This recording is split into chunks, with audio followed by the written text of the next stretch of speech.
Donc, vous l'aurez tous compris, je ne suis pas avec deux négationnistes.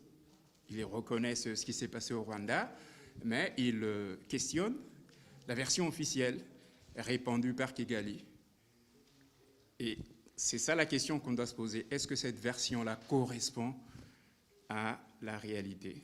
Est-ce que ça correspond à ce qui s'est passé au Rwanda en 1994 et par la suite au Congo et au Rwanda? Charles n'est pas opposé à la contradiction.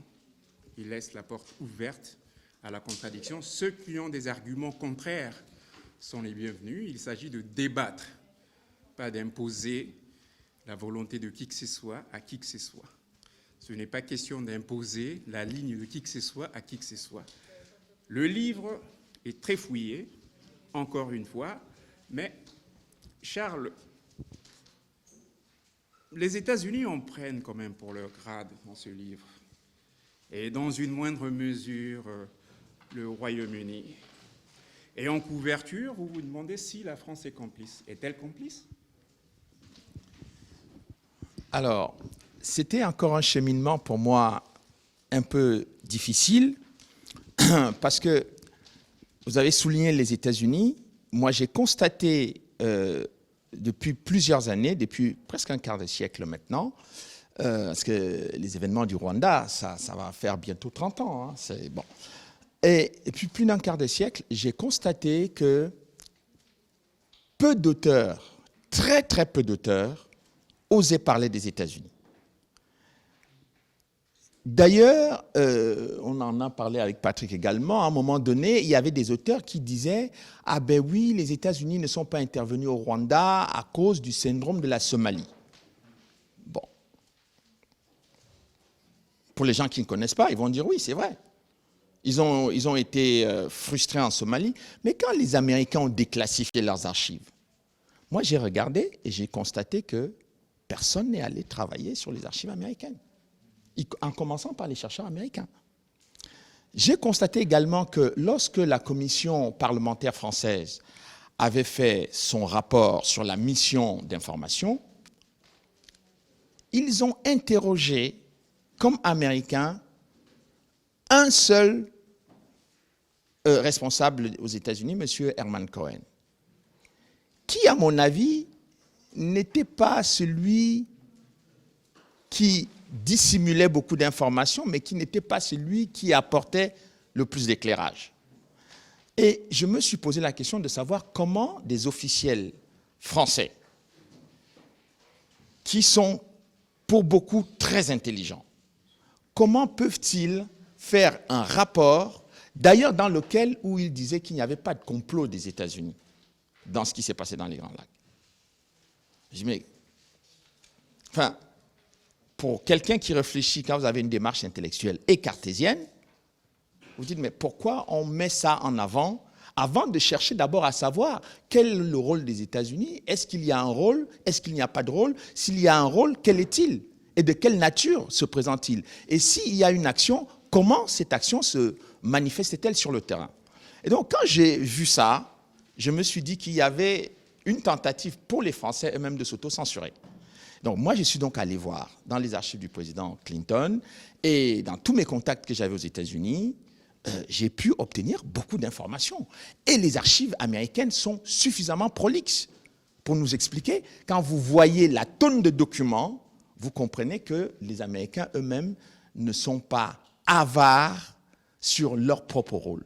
Donc, on a attendu 17 ans pour avoir une chercheuse américaine, Ellen Epstein, qui a publié pour la première fois dans la presse britannique, le journal The Guardian, un article sur le rôle secret des États-Unis.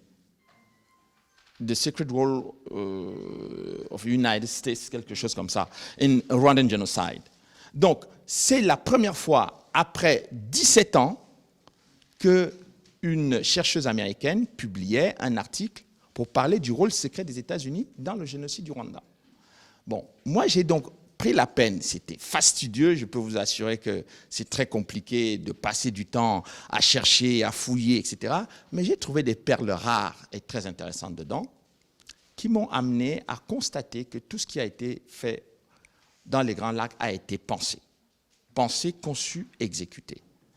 Et pour répondre à la question sur le rôle de la France, à l'époque, moi, j'ai fait ma thèse doctorat sur l'opération turquoise, pour parler des accusations qui étaient portées contre l'opération turquoise. Si vous nous rappelez rapidement ce qu'est l'opération turquoise, Le, je pense que dans voilà, il y a donc, des gens qui n'étaient pas là, qui ne sont pas au fait de... Voilà, c'est ça.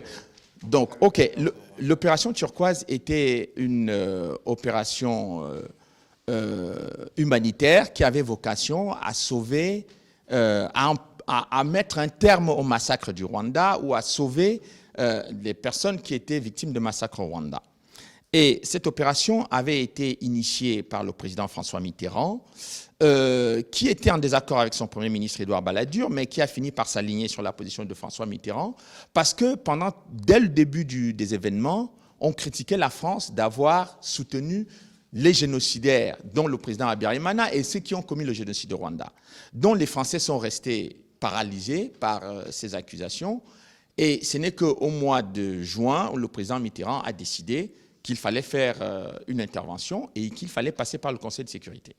Donc, il y a donc une résolution des Nations Unies, du Conseil de sécurité des Nations Unies, qui a autorisé cette mission le 22 juin 1994. Et je précise que c'est une opération à vocation humanitaire. Humanitaire. Alors, ce qui est intéressant, moi, dans ma thèse, et qui explique en partie pourquoi certains ont commencé à déposer des plaintes contre moi pour me poursuivre, c'est que en faisant donc le travail de recherche pendant ma thèse doctorat, j'ai d'abord constaté que les accusations contre la France étaient fausses. Bon, sauf que, en fait, je n'étais pas parti pour dire que ces accusations étaient fausses. Je présumais que c'était des accusations, que les accusations étaient vraies, mais je cherchais les preuves de tout ce qui accusait. Parce que tous ceux qui ont été en France ont dû entendre sur toutes les radios, sur toutes les chaînes de télévision que la France, etc. Bon, donc moi, je cherchais les preuves. Et je pensais que ces gens qui accusaient à tort et à longueur de journée avaient suffisamment de preuves pour...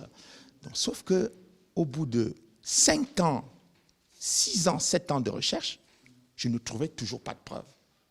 Et un jour, donc, dans les archives américaines, je trouve une perle rare qui est un mémorandum du sous-secrétaire d'État américain George Moose, qui dit que eux-mêmes, quand ils ont entendu que les Français avaient livré des armes aux Hutus sur le territoire congolais, eh bien, ils ont mobilisé tous les services de renseignement pour savoir si effectivement c'était vrai. Et ils sont arrivés à la conclusion qu'il n'y avait jamais eu de livraison d'armes du gouvernement français aux gens sur le territoire congolais. Alors, l'élément central qui va m'amener donc dans cette histoire-là, c'est que je me rends compte que dans la discorde qu'il y a entre le président Mitterrand et M. Balladur, son premier ministre, M. Balladur demande que l'opération turquoise se déploie au Congo, à Goma. Mais quelle est la raison qui pousse M. Balladur à agir comme ça? M. Balladur dit qu'il ne faut pas que les soldats français soient pris pour cible et soient considérés comme des gens qui interviennent pour sauver le régime Hutu en perdition. C'est pour cela qu'il va faire le déploiement à Goma. Sauf que Kagame et les États-Unis qui le soutiennent, et ils avaient prévu que Goma allait être l'aéroport qu'on allait utiliser quand on allait renverser le président Mobutu pour faire les opérations autour du coltan, de tous les minerais aujourd'hui qu'on exploite au Congo. Et tous les Congolais savent qu'aujourd'hui, pendant un bon bout de temps, Goma est devenu quasiment l'aéroport international de tous les trafics de minerais du Congo. Donc en 1994, M. Balladur n'avait pas compris ça. Et c'est pour cette raison que les accusations contre la France ont enflé, parce que les gens avaient peur, ceux qui avaient soutenu Kagame redoutaient une chose. Le maréchal Mobutu, son dernier grand soutien au niveau international, c'était la France. Donc, si le maréchal Mobutu avait demandé aux Français de rester à Goma, ça signifie que tous les efforts qui avaient été faits pour mettre Kagame au pouvoir allaient échouer. Parce que c'était pour accéder aux minerais. Et donc, si on ne pouvait pas accéder aux minerais et qu'on ne pouvait pas prendre Goma, c'était compliqué. Donc, voilà comment je me rends compte qu'effectivement, les accusations qui sont portées contre la France ont un autre volet qui ne dit pas son nom. Mais à ce moment-là, moi, je publie ma thèse donc, qui aboutit aux conclusions que la France n'est pas coupable dans les événements du Rwanda. Bon, je n'ai pas de contradicteur sérieux dans ce dossier. Dans tous les scientifiques, ma thèse a quand même été soutenue à l'Université Lyon 3, un jury international, il y avait un professeur américain dans le jury, il y avait un expert, un commandant des casques bleus dans le jury. Sauf que je découvre effectivement après que si la France n'est pas coupable dans le dossier du Rwanda, comme on le dit depuis des années, sans apporter des preuves, elle n'a pas les mains propres dans le dossier du Congo. Et c'est tout le paradoxe est là. Mais ça, il me faut encore beaucoup de temps. Je découvre en 2010, quand le président Sarkozy fait une annonce publique que les Congolais doivent partager leur richesse avec le Rwanda, bon, ce qui a choqué évidemment tous les Congolais. Mais je me rends compte que par après, le président Macron va reprendre la même ligne que celle qui avait été adoptée par Sarkozy. Et Sarkozy lui-même dit qu'il discute constamment du dossier du Congo avec le président Macron. Donc, c'est comme cela que je pose donc la question, dans ce qui se passe au Congo, la France est-elle complice ou pas? Bien, je remue mes vieux souvenirs de correspondant de l'agence Reuters. J'étais à Goma, peu après le génocide rwandais, pendant le génocide rwandais. Et Goma s'était transformé en un vaste camp de réfugiés rwandais, à perte de vue. Et les gens vivaient dans des conditions inimaginables. Ceux qui n'ont pas vécu ça ne savent pas ce que ça signifie. Moi, c'est les souvenirs qui ne me quitteront jamais jusqu'à la fin de mes jours. Alors, comment expliquer la fascination de certains médias ici? Paul Kagame exerce une certaine fascination sur les médias, français notamment, où finalement la doxa dominante, c'est le génocide des Tutsis. Personne ne nie ça, mais il n'y a pas eu que des Tutsis parmi les victimes de ce qui s'est passé en 1994. Comment expliquer cette domination d'une seule version et les autres versions sont en sourdine, ou encore on ne peut pas porter ces versions, en tout cas les médias dominants ne donnent pas la parole, ça c'est clair, aux personnes qui disent le contraire de ce que les médias relaient depuis des années. Alors, avant, j'aurais eu beaucoup de difficultés à répondre à votre question. Il y a 8 ans, 10 ans, j'aurais eu beaucoup de mal à répondre à cette question. Aujourd'hui, je peux répondre très calmement. C'est le Congo qui pose problème. Parce que si vous enlevez, si vous remettez le Congo au cœur de la réflexion, vous allez tirer toutes les ficelles de la tragédie rwandaise et vous allez comprendre la logique avec laquelle on a opéré pour s'emparer du Congo et pour installer au Congo des gens qui étaient inféodés au régime de Kigali. Donc, pour faire perdurer le rôle noble du Rwanda, il fallait occulter le dossier du Congo. Et dès lors où vous sortez le dossier du Congo du silence, eh bien, toute l'histoire du Rwanda devient claire. Pourquoi? Parce que moi, j'ai compris, à travers l'histoire, je n'ai pas compris le Congo à travers le Congo. C'est au Rwanda que je suis allé chercher l'explication. Comment? Quand le FPR décide d'attaquer le Rwanda en 1990, leur objectif est de renverser le président Habyarimana. On a occulté ça dans l'histoire officielle. On vous parle des événements de 1994. Comme si ce que les Rwandais ont vécu en 1994 a commencé en 1994. Même les gens les plus raisonnables et les plus intelligents vous parlent des accords de paix d'Arusha de façon anecdotique. Mais pourquoi on a fait des accords de paix s'il n'y avait pas de problème?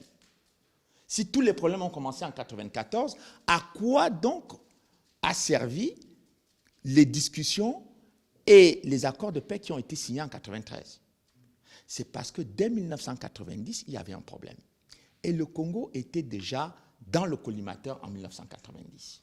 Sauf que pour réussir à mettre la main sur le Congo, il fallait d'abord neutraliser le président qui était au Rwanda, parce que c'est à partir du Rwanda qu'on devait travailler pour prendre le Congo. Et si on ne comprend pas ça, on ne comprend pas les événements du Rwanda. C'est pour cela aussi que l'attentat du 6 avril contre le président Habyarimana reste un élément tabou sur lequel personne ne veut s'exprimer. Donc, je reviens donc sur le Rwanda. Quand vous regardez comment le FPR a attaqué le Rwanda, les troupes rwandaises étaient dans le nord, en Ouganda. Ils ont attaqué le pays par le nord. Pendant 3 ans, ils sont restés là. Ils partaient, ils revenaient, ils partaient, ils revenaient. Et c'est ça qui a entraîné les accords de négociation d'Arusha. Mais en 1994, lorsque l'avion du président est abattu et que la guerre est ouvertement déclarée, quelle est la stratégie militaire du FPR? Et c'est ça qui a permis effectivement que j'ai des félicitations du jury lors de ma thèse, parce que j'ai analysé la stratégie militaire pour comprendre les objectifs politiques. Parce que quand on fait la guerre, c'est pour atteindre un but. Bon, sauf que la politique ne vous dit jamais que le but qu'on veut atteindre, c'est celui-là. Mais pour comprendre ce que pensent les politiques et ce que veulent les politiques, il faut regarder les actions militaires. Et donc, les actions militaires m'ont montré qu'une fois que le Rwanda a été attaqué par le Nord, ils sont passés par la Tanzanie et le Burundi.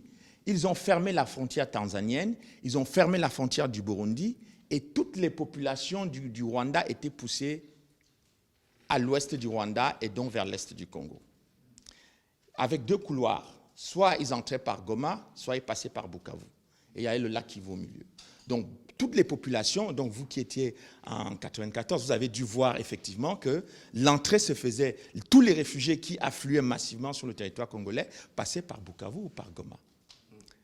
Et donc, qu'est-ce qui explique donc ce silence? C'est que quand je constate que toutes ces populations sont obligées de rentrer par cet endroit, j'écoute le discours du FPR qui dit, en fait, le Congo a sur son territoire des génocidaires. Et vous étiez là-bas, vous remarquerez qu'il y avait des enfants. Oui, bien sûr. Pardon. Il y avait moi j'ai vu les camps de réfugiés rwandais, non seulement à Goma, mais je suis allé à Tingi-Tingi, où il y a eu un massacre de 300 000 personnes à peu près. Il y a certaines personnes que j'ai interviewées qui ont été tuées 48 heures après notre passage. J'étais là avec un journaliste du Figaro, un journaliste du Monde, Ghislaine Dupont de RFI, et un caméraman de l'agence Reuters. On n'en parle pas. C'est l'armée rwandaise qui a massacré des Rwandais. Je ne parle pas des Congolais, c'est des Rwandais. On n'en parle pas, silence. Mais moi, j'ai vu à Tingi-Tingi des personnes d'un certain âge, des enfants, qu'on ne vienne pas me dire que ces enfants, c'était des Interahamwe. Ça n'a pas de sens. Il y avait des femmes. Et d'ailleurs, l'aide alimentaire ne s'était pas encore mise en place. Absolument. Et donc, absolument. c'était difficile pour cette population-là. On parle de quelques 300 000 personnes qui vivaient dans des tentes sous des tentes de fortune qui ont été installées de manière précipitée par des organismes spécialisés des Nations Unies. Mais c'était des conditions infrahumaines. Et qui en parle? Personne. Le parcours sanglant de Kagame. Kagame, c'est un ancien rebelle. Un rebelle qui n'a pas pris le pouvoir après avoir brandi le drapeau blanc, je suis désolé. Il a dû enjamber des cadavres, il a dû traverser des rivières de sang pour s'emparer du pouvoir en 1994, même si dans un premier temps, il n'a pas pris la présidence parce qu'il a avancé masqué. Mais est-ce que son jeu est encore masqué aujourd'hui? Pas du tout. Et c'est pour cette raison que moi, quand j'ai entendu parler des génocidaires, bon, moi j'ai fait toujours un travail de fourmi, de regarder les vidéos, que ce soit de la BBC, de toutes les agences de presse. Il y avait américaines qui avaient fait des photos, filmées, etc. Je voyais des enfants et je disais, mais on ne peut pas traiter encore, comme je disais au début, tous ces Hutus de génocidaires. Même les bébés ne peuvent pas avoir planifié un génocide. J'ai donc compris que le seul argument qui pouvait justifier un coup d'État au Congo en 1997, c'était de criminaliser et de diaboliser le régime congolais et le territoire congolais, parce que si les troupes rwandaises étaient rentrées avec des militaires sur le territoire congolais, ça aurait provoqué l'indignation en Afrique et partout. Mais en poussant les réfugiés là-bas, ils savaient que quand ils vont distiller ce discours sur le fait qu'il y a des génocidaires là-bas, ils peuvent mener des opérations militaires sur le territoire congolais, personne ne dira rien. Et c'est exactement ce qui s'est passé, puisque lorsqu'il y a eu des bombardements de camps de réfugiés, même le HCR n'a pas protesté. Et moi, j'ai eu des copains qui ont travaillé pour le HCR, qui aujourd'hui vivent avec ça sur leur conscience en disant que c'est quand même scandaleux ce que le HCR a laissé faire vis-à-vis des réfugiés, alors que le HCR est l'organisation internationale attitrée pour protéger les réfugiés. Donc, ce qui explique ce silence et cette censure aujourd'hui, c'est le fait qu'avec le temps, on a pu avoir des témoignages, on a pu avoir des preuves, et on peut expliquer aujourd'hui que l'objectif de Kagame et de ceux qui l'ont installé au pouvoir, c'était de s'emparer du Congo. Et que pour s'emparer du Congo, il fallait commettre des massacres dans ce pays, il fallait traumatiser les Congolais pour qu'ils aient peur de protester contre ce qui était, à mon avis, un coup d'État militaire contre le régime du maréchal Mobutu.